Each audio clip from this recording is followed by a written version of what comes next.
Ito ire-record ko sa inyo, may naka-match ako sa Bumble.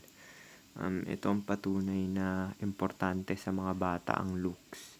Kasi wala akong ka-age bracket na nakaka-match. Usually mga bata. Tingnan mo to, Oh, 22. Ayan, gusto niya relationship.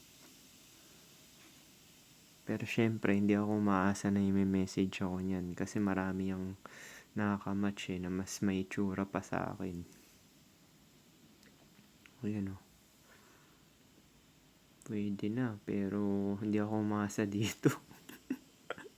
Sinasabi ko lang sa inyo na yung picture ko, ayan yung picture ko. Ayan yung